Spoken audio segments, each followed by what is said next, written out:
কলকাতার চেতলা শহীদ স্মৃতি সংঘ ক্লাবের মন্দিরে মা কালীকে লোহার শিকল দিয়ে বেঁধে রাখা হয়, কিন্তু কেন? আজ থেকে প্রায় 48 বছর আগে সিঙ্গুরের মা ডাকাত কালীকে দেখে চেতলার এই ডাকাত কালীর মন্দির প্রতিষ্ঠা করা হয়। সিঙ্গুরের মা ডাকাত কালীর মন্দির প্রতিষ্ঠা করা হয় আনুমানিক 500 থেকে 550 বছর আগে। সিঙ্গুরের এই মন্দির নিয়ে আছে একটি ইতিহাস।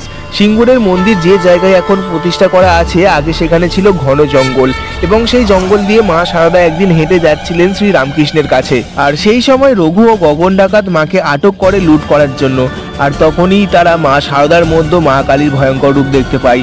তখন তারা নিজেদের ভুল বুঝতে পেরে মা সারদার পা ধরে ক্ষমা চায়। তারপরে রঘু ও গগন ডাকাত মা সারদার মধ্যে দেখতে পাওয়া মা কালীর রাগী রূপের মূর্তি সেই জঙ্গলেই প্রতিষ্ঠা করে, এবং এই কালীর আদলে চেতলাতে মা ডাকাত কালীর মূর্তি প্রতিষ্ঠা করা হয়। শোনা যায় এই মন্দিরে মা নাকি খুব চঞ্চলা, তাই মাকে লোহার শিকল দিয়ে বেঁধে রাখা হয়।